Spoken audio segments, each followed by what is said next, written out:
একটু সময় তো দিতে হয়। মাননীয় চিফ হুইপ এখানে আছেন, আমরা একটু আলোচনা করি না এই বাজেটের পরে মানুষের কল্যাণের জন্য, জনগণের কল্যাণের জন্য।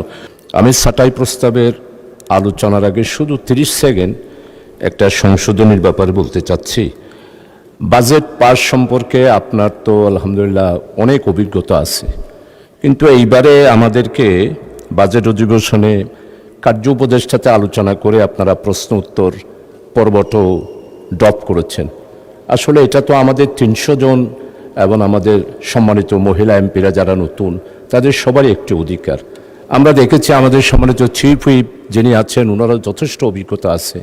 বাজেট অধিবেশনে এইভাবে 71 পেজি ড্রপ করা হয়, গৃহীত নোটিশ ড্রপ করা হয়, কিন্তু প্রশ্ন উত্তরটা তো সমস্ত বাজেট অধিবেশনে আমরা মোটামুটি 50%, অর্থাৎ বাজেট পাস হওয়ার 10 দিন আগেই বন্ধ করে দেওয়া হয়, এরপরে বাজেট আলোচনা চলে। এটা আমার অভিজ্ঞতা, আমি লাইব্রেরিতে এগুলো দেখেছি। কিন্তু এইবারে বাজেট অধিবেশন হলো, বাজেট পেশ হলো, আমরা আসলাম 14 তারিখ, দেখলাম যে প্রশ্ন উত্তর ড্রপ করা হয়েছে। এই জন্য এই বিষয়টা আপনার সদয় বিবেচনার জন্য আপনার কাছে আমি রাখলাম।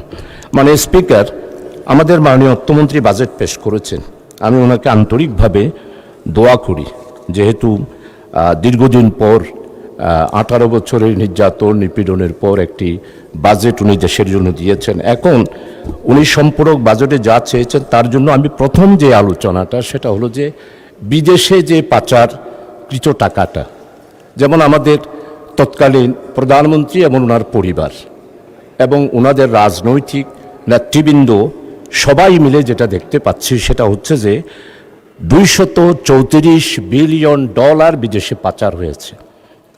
এরপরে আর অন্যদিকে দেখতে পাচ্ছি রপ্তানি, আমদানি এত বেশি পরিমাণ আমরা আমদানির দিকে ঝুঁকে পড়েছি, আর অথচ রপ্তানির ক্ষেত্রে আমাদের সম্মানিত অর্থমন্ত্রী উনি একজন বাণিজ্যের ব্যাপারে ওনার 2001 সালে উনি বাণিজ্যমন্ত্রী ছিলেন, তখনও আমরা আলোচনা করেছি এইভাবে যে আমাদের রপ্তানি যেইভাবে করে আমরা রপ্তানি থেকে যেইভাবে করে আমরা রপ্তানি করতে পারছি না, এবং এই ব্যাপারে আয় আমাদের নামতে নামতে নামতে এমন একটা অবস্থায় এসেছে যেটা আমাদের মাননীয় সদস্য রুমিন ফারখানা এখানে পরিসংখ্যান দিয়েছেন। এরপরে হচ্ছে যে বিদেশি ঋণ, IMF ব্যাংক 18 বছরে আমাদের যা ঋণ দিয়েছে, শুধু অনলি ফর ইন্টারিয়াম গভর্নমেন্ট একটি কিস্তি শোধ করেছেন, তাও বিদ্যুৎ খাতে। আর এই আমাদের নতুন সরকার, গণতান্ত্রিক সরকার এসেছে মাত্র সময়, এখন 3 মাস পেয়েছেন, এরপরে বাজেটটা দিয়েছেন, কিন্তু উনার এই ব্যয়ের ব্যাপারে সম্পূরক বাজেটে উনি যেটা চেয়েছেন, এখন নতুন করে আমরা IMF ব্যাংককে নতুন শর্ত দিয়ে যদি ঋণ আনতে হয়, একটু সময় তো দিতে হয়। মাননীয় চিফ হুইপ এখানে আছেন, আমরা একটু আলোচনা করি না এই বাজেটের পরে মানুষের কল্যাণের জন্য, জনগণের কল্যাণের জন্য। উনি বাজেটের মধ্যে আমি যে এই বিষয়টা সেটা হচ্ছে যে সামাজিক সুরক্ষা, এই সামাজিক সুরক্ষার ব্যাপারে এইবারে বাজেটে উৎসাহ দেওয়া হয়েছে। উনি অনেক পরিকল্পনাও নিয়েছেন, কিন্তু আমার কথা হলো যে কার্যকর সামাজিক সুরক্ষার জন্য আমরা বিভিন্ন পয়েন্ট দিয়েছি, বিভিন্ন সেক্টর দিয়েছি। আসলে এই সবগুলা সেক্টরের মধ্যে এই টাকাগুলো ভাগ হয়ে যাওয়ার পর সামাজিক সুরক্ষাটা হয় না মাননীয় স্পিকার।